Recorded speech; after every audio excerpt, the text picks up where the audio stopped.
Bonjour, vous avez une image ISO à exploiter, c'est-à-dire l'image d'un CD ou d'un DVD virtuel. Vous devez le monter, c'est-à-dire l'émuler sous forme d'un CD ou d'un DVD virtuel. Il vous faut un logiciel pour ça. On va utiliser Diamond Tool. Donc on va commencer par le télécharger. Donc on va lancer notre navigateur préféré. Et puis on va chercher Diamond Tools. Donc on peut le prendre sur le très bon site de Clubic. Et on va le télécharger.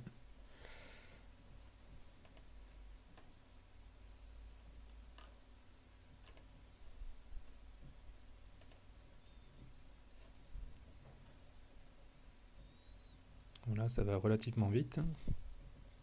C'est pas un gros exécutable, il fait à peu près 10 mégas.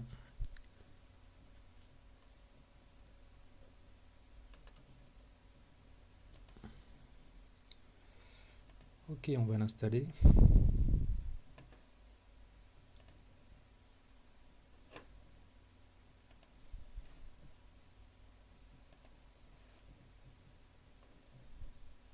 Donc on va choisir français, c'est quand même beaucoup mieux.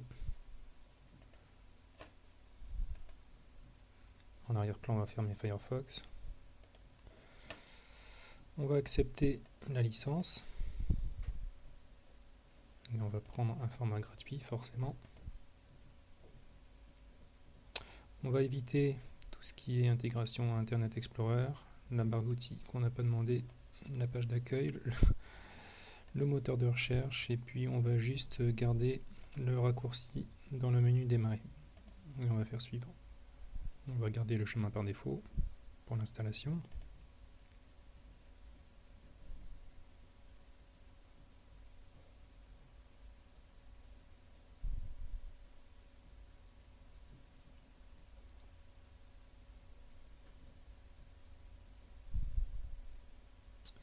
Là, ça prend un peu de temps et on voit que ça commence à détecter du matériel, donc du matériel virtuel qui n'existe pas en réalité.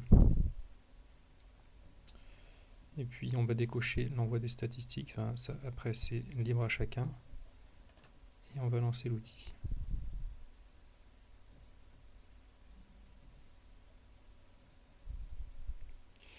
Donc voilà l'interface de Diamond Tool.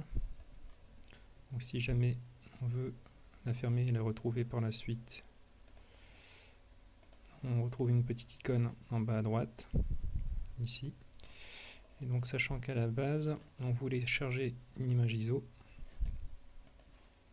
Donc si on regarde actuellement le poste de travail dans les détails, on voit qu'on a un lecteur virtuel donc, qui n'existait pas auparavant qui est apparu.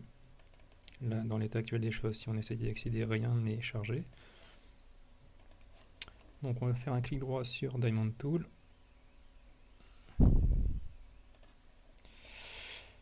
Et puis on va ajouter une image ISO pour l'exploiter. Et on va aller la chercher là où elle est, c'est-à-dire dans le cas présent sur le bureau.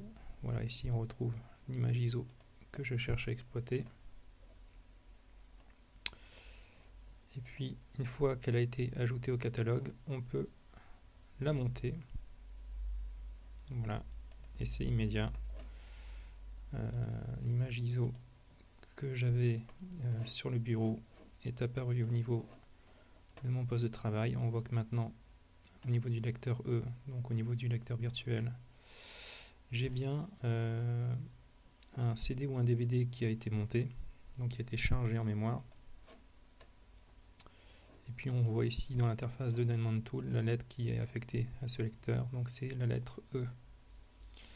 Voilà, et puis toujours pareil, autant on a appuyé sur la touche play pour charger l'image, autant si on veut la décharger, on appuiera sur la touche carré qui est donc le bouton arrêter démonter. Voilà, là si je retourne sur le poste de travail, mon image a été démontée, donc je n'ai plus de fichier derrière le lecteur virtuel qui a la lettre E dans le cas présent.